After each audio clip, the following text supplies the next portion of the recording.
Seja muito bem-vindo a mais uma história para dormir. Nos ajude a continuar produzindo esse conteúdo. Basta se inscrever no nosso canal se ainda não for inscrito, ativar o sininho para receber as notificações. Curta nossos vídeos e compartilhe com seus amigos. A história de hoje é O Conto do Cortador de Bambu, conto japonês. Kaguya Hime, a princesa da lua. Há muito tempo atrás, em um local distante do Japão, vivia um Taketori, cortador de bambu, e sua esposa. Ele gostava de seu trabalho, tanto que nem pensava em enriquecer. Gostava da sensação de liberdade ao adentrar a floresta dia a dia, procurando o precioso vegetal.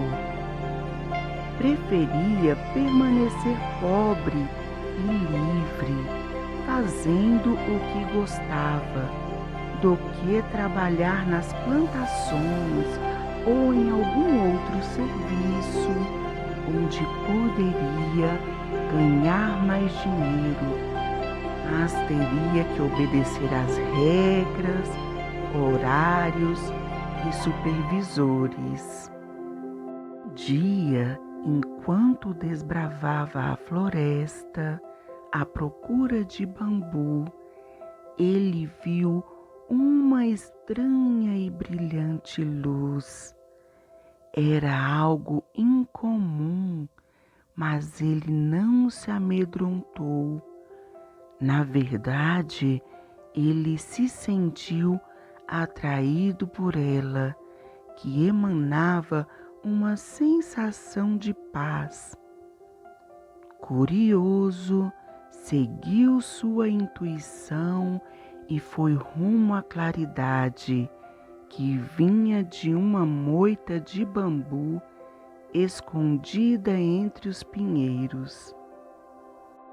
Normalmente, ele ficaria espantado pelo fato daquela moita nascer num local que ele não esperaria, uma vez que sua experiência lhe permitia saber com muita precisão os locais onde bambus podiam crescer. Mas no momento, a luz dominava seus pensamentos.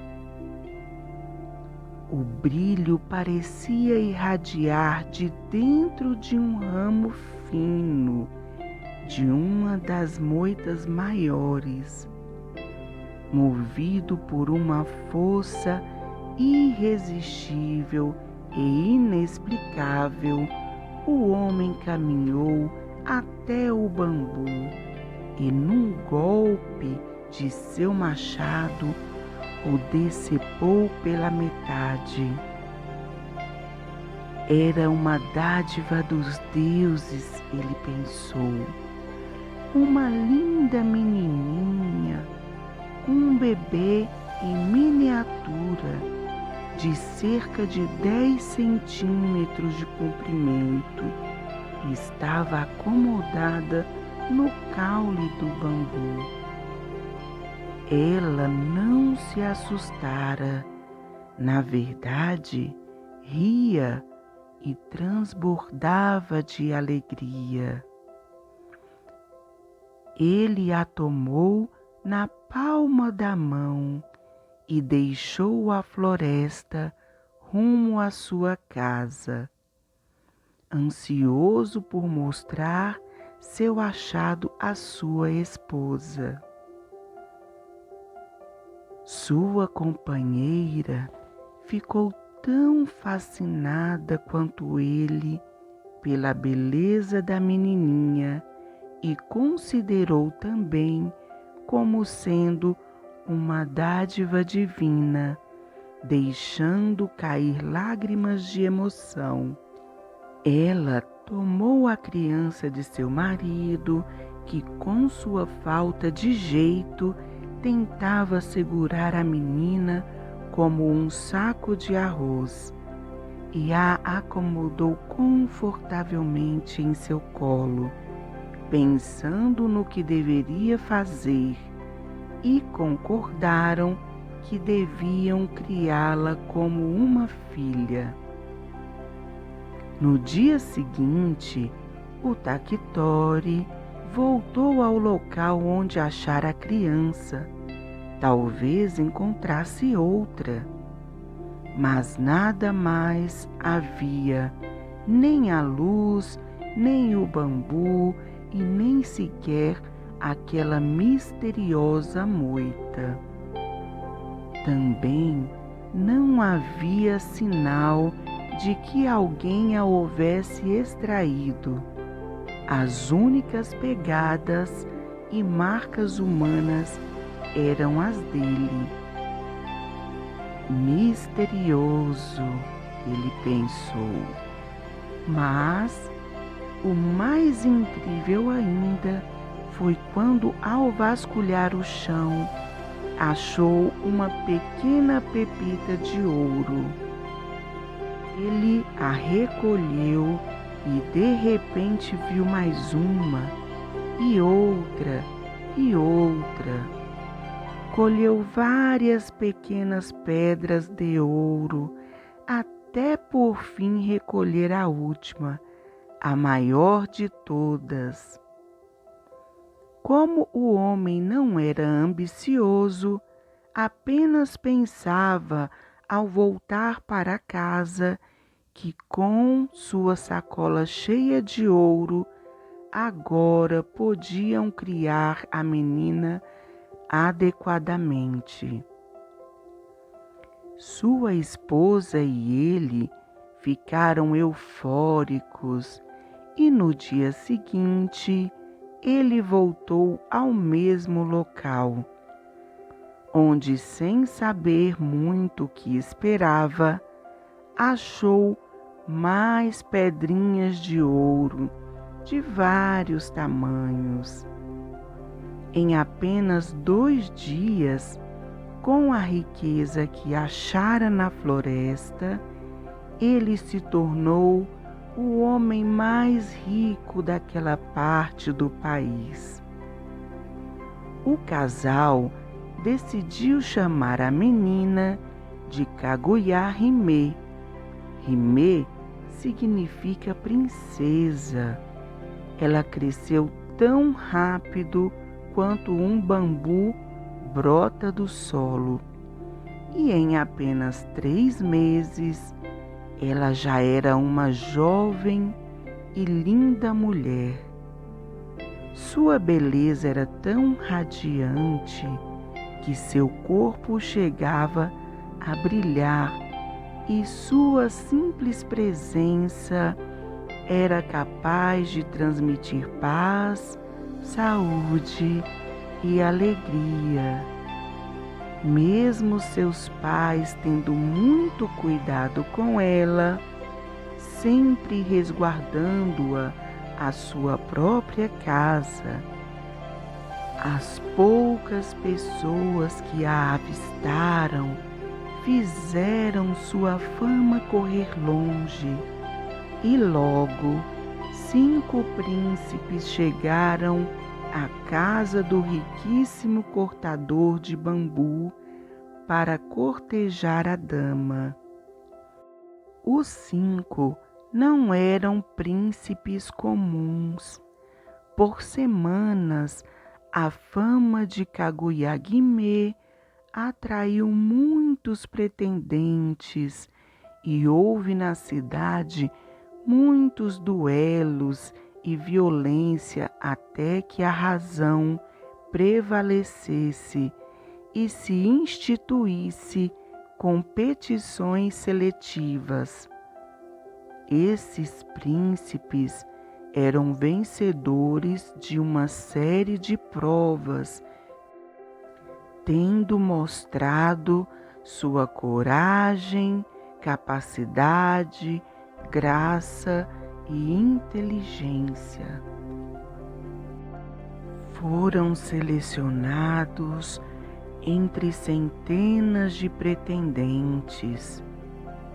Viajaram dias em duros caminhos para a cidade do cortador de bambu e, indo direto à sua residência, ofereceram-lhe joias, especiarias e demais presentes e riquezas. Mas o homem disse-lhes que nada adiantaria tais presentes e não os aceitou, pois Kaguya-hime só se casaria se e com quem ela quisesse.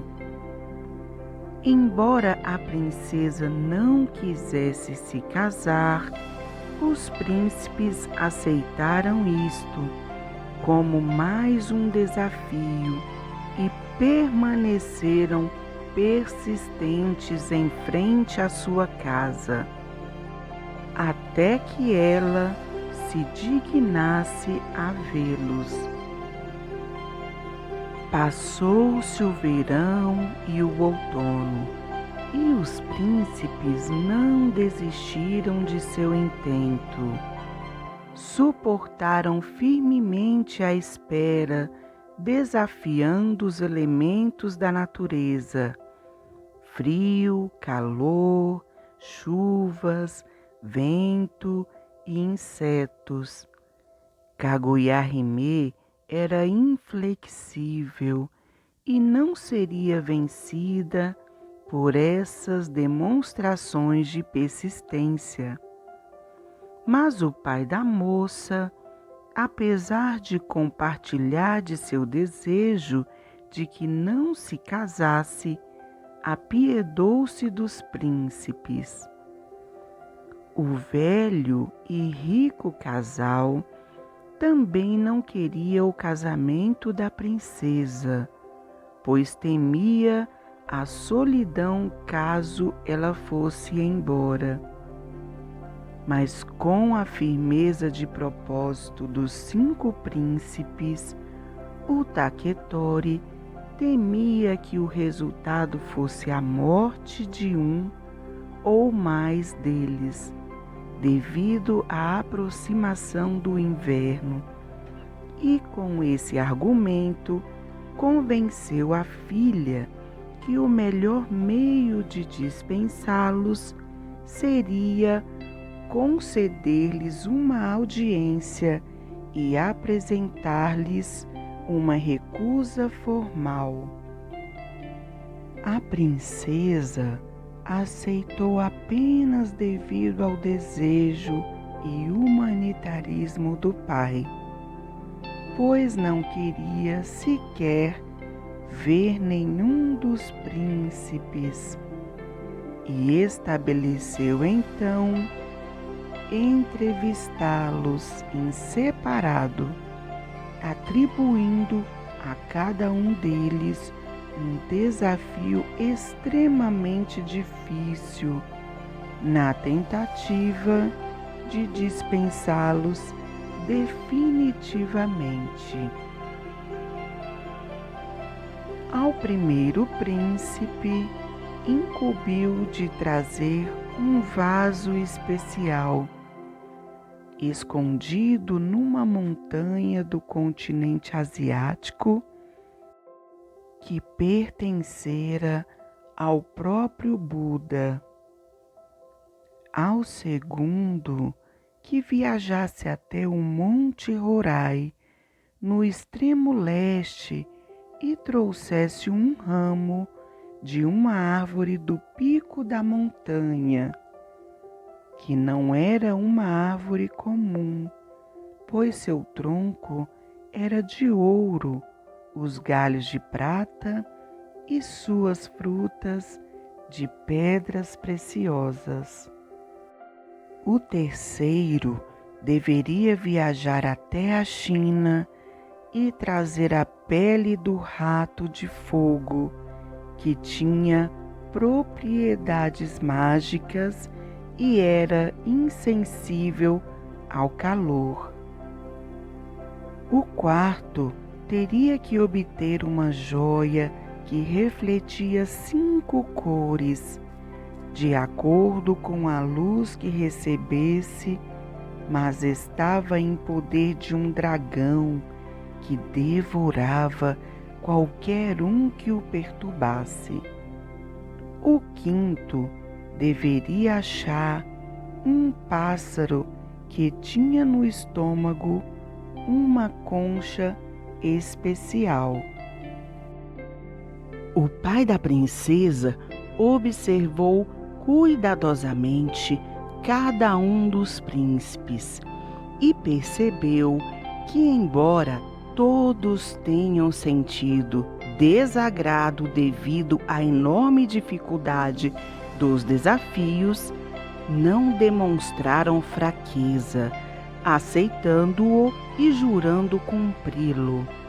E cada um voltou para o seu próprio reino.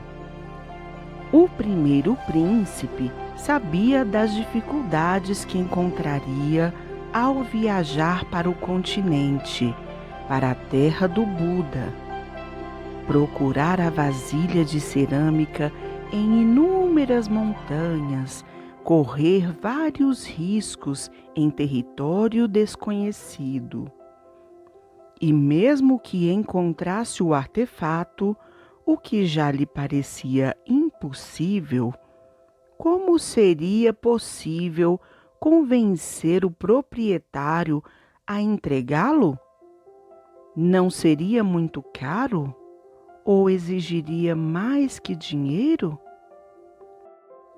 Com tudo isso em mente, não estava disposto já de antemão a realizar a viagem, passando então anos sem fazer nenhum esforço no sentido de completar a incumbência que Kaguya-hime lhe deu. Um dia, então, foi a um templo budista próximo a seu castelo e percebeu que praticamente todos os vasos e vasilhames budistas eram iguais. Convenceu o monge do templo a lhe vender um dos maiores e mais antigos e foi levá-lo para a princesa.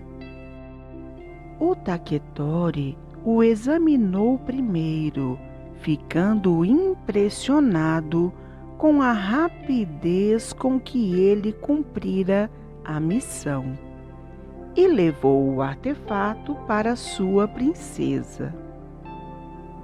Esta, por sua vez, passou alguns instantes a investigar o objeto para atestar sua legitimidade e concluiu que era uma farsa, atirando-lhe no chão e partindo-lhe em vários pedaços.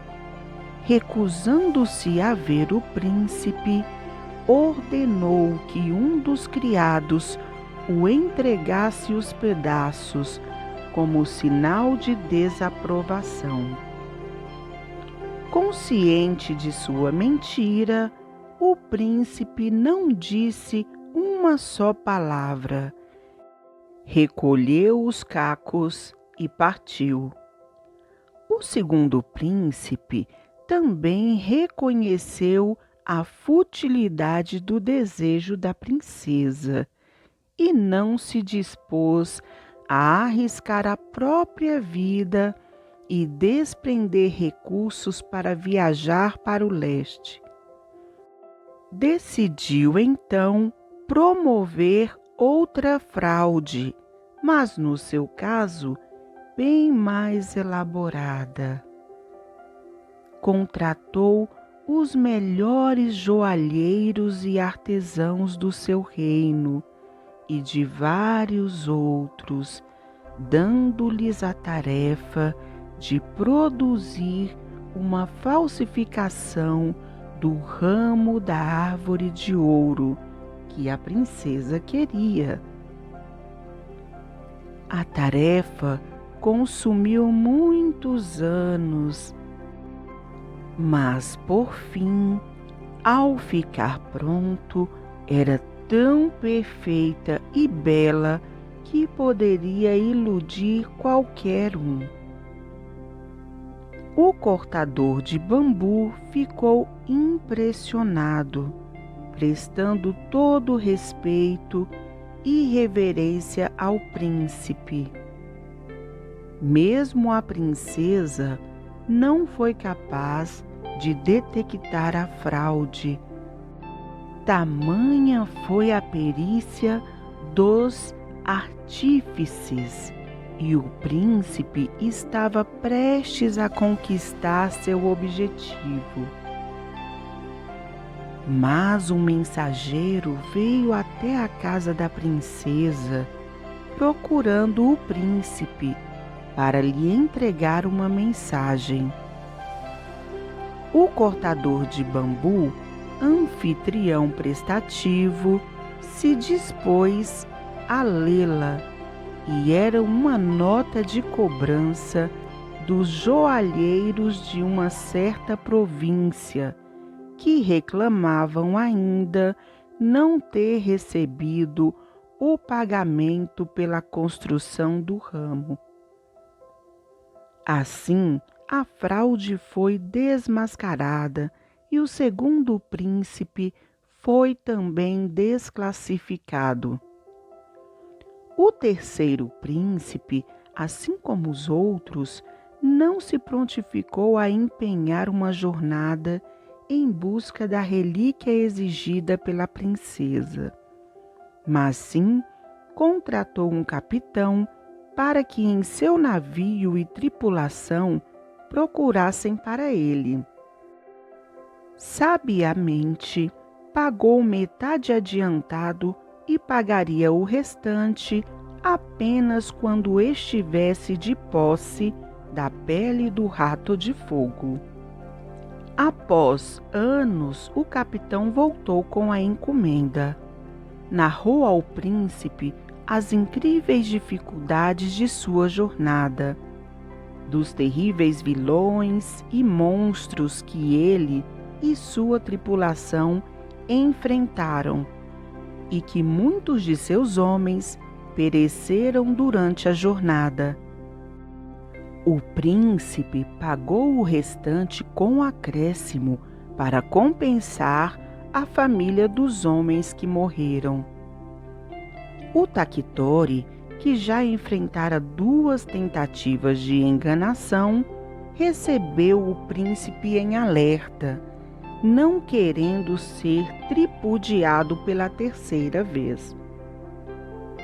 O pretendente iniciou sua história fazendo suas as palavras do capitão que contratara, como tendo enfrentado todos os perigos pessoalmente.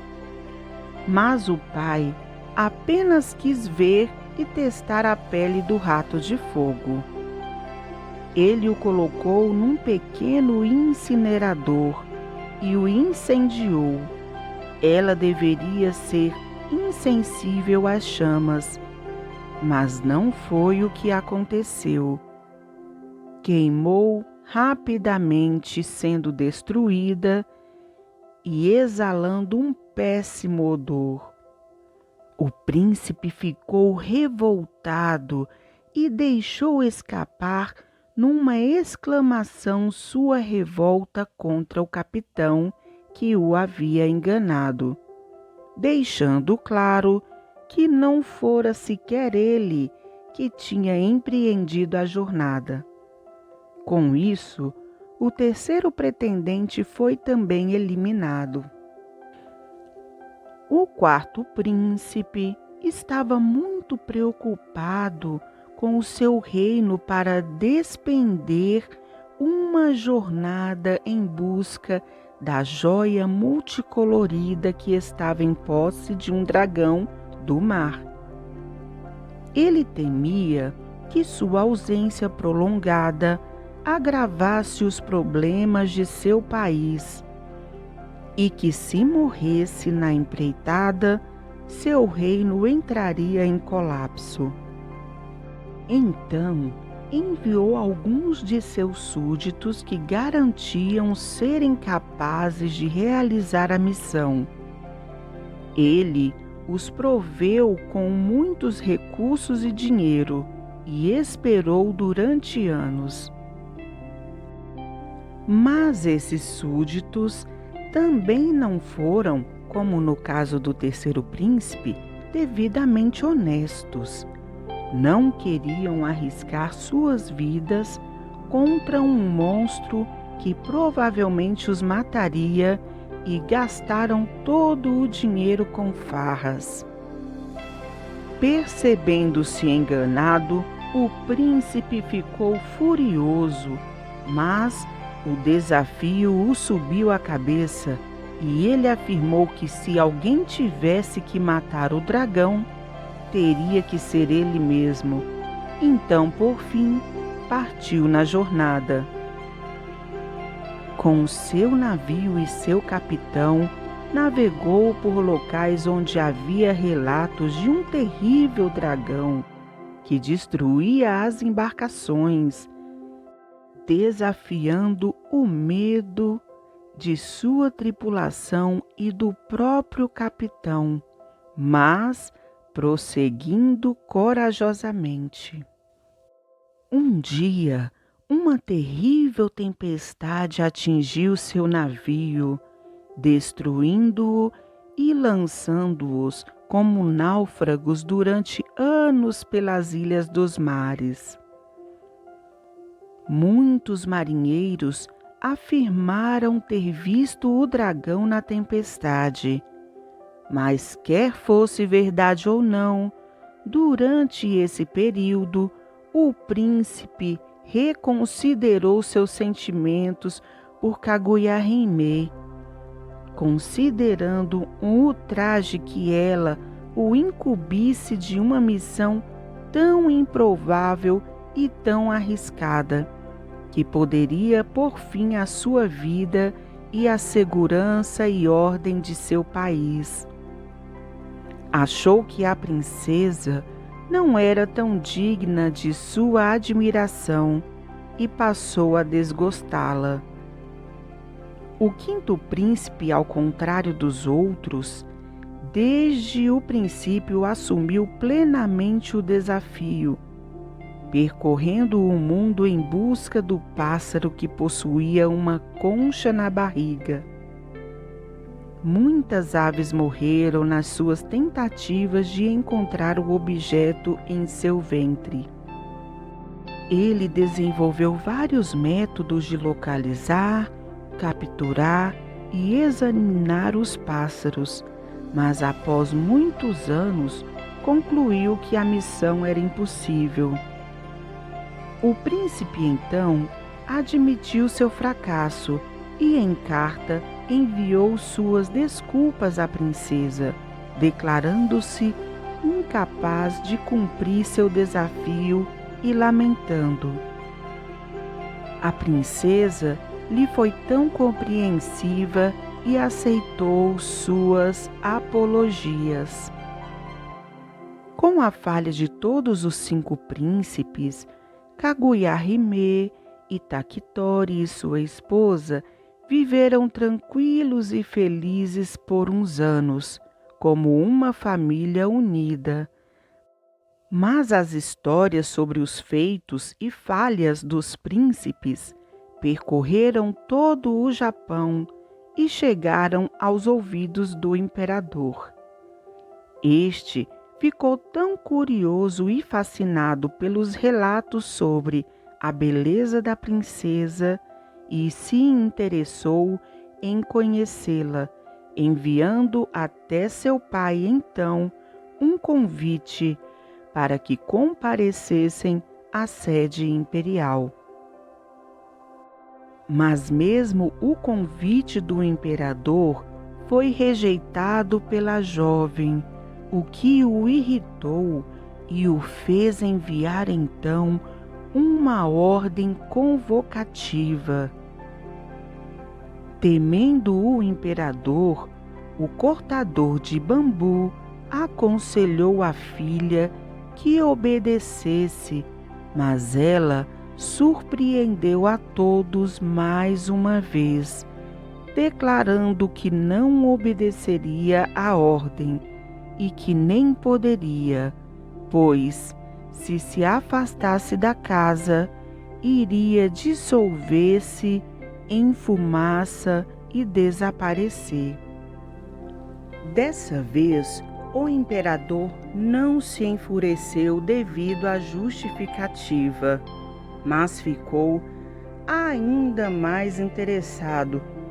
Passaram então a trocar correspondências frequentemente e acabaram se tornando amigos, mas sempre adiando uma oportunidade de se conhecer, enviando um ao outro poemas e contos. E assim, a família do Taquitori permaneceu em paz por muitos anos a mais. Mas chegou uma época em que Kaguya Hime começou a entrar em depressão. Seu pai constantemente a encontrava chorando sobre a lua cheia.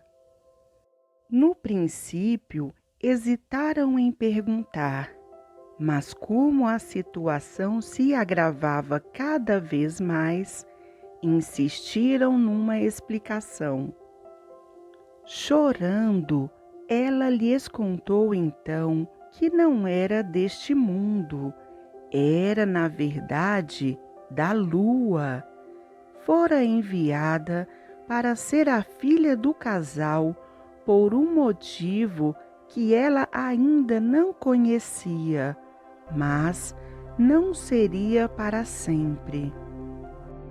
No 15º dia do 8º mês, ela voltaria para a lua. Seus pais ficaram boquiabertos por um tempo. Depois, passaram a conversar. O Taquitori relembrou as incríveis circunstâncias em que ele a achara, o modo como cresceu rápido, sua extraordinária beleza, mas daí a acreditar que ela era da lua. Ele achava que era demasiado fantástico. Mas ela reiterou que quer eles acreditassem ou não, naquela dita noite ela iria embora para sempre. Ela escreveu ao imperador para se despedir, mas esse não respondeu. Decidiu se deslocar até ela pessoalmente para presenciar e, quem sabe, impedir sua partida. Mobilizou milhares de soldados e partiu com quase toda sua corte. O dia chegou e Kaguya Hime, já mais conformada com seu destino, dizia ao pai que nada poderia impedir sua partida. Mesmo o imperador e seu exército não seriam capazes de deter as divindades que viriam buscá-la. Quando a lua nasceu, as tropas do imperador simultaneamente chegaram. Ele ordenou que seus soldados cercassem a casa e apontassem suas flechas para o ar. Então surgiram de uma nuvem no céu diversas moças voando, tão belas quanto Kaguya-hime, e todos ficaram paralisados, incapazes de fazer qualquer coisa. Vozes divinas anunciaram que o momento chegara, que era hora de partir. Agradeceram a Tactori e sua esposa por terem cuidado bem da princesa, que elas lhe enviaram, e foram mesmo elas também que puseram todo o ouro que os enriqueceu, como forma de garantir que eles tivessem uma vida digna e pudessem criá-la. Como recompensa final, permitiram que ela lhes desse um último presente, um jarro onde continha uma porção que poderia dar vida eterna a quem o bebesse. Mas toda a tristeza que os pais adotivos da moça sentiam, achavam que viver para sempre sem ela seria um castigo ainda maior do que estavam sofrendo agora, pois perdiam o gosto pela vida. A princesa tentou consolá-los, dizendo que sempre que olhassem para a lua, poderiam vê-la. Kaguya-hime ascendeu aos céus junto com suas semelhantes e sumiu em direção à lua. O Tactori e sua esposa deram ao imperador a porção da imortalidade, mas este também se recusou a bebê-la, movido pelo mesmo sentimento dos pais da princesa. Ordenou que fosse feito então um sacrifício em homenagem a ela, e seus súditos despejaram no Monte Fuji a porção, que aos poucos se desfaria em fumaça rumo aos céus de onde viera. E lá, na boca do vulcão Fujisan, a porção da vida eterna evapora até hoje. Obrigada por assistir nosso vídeo. Até a próxima!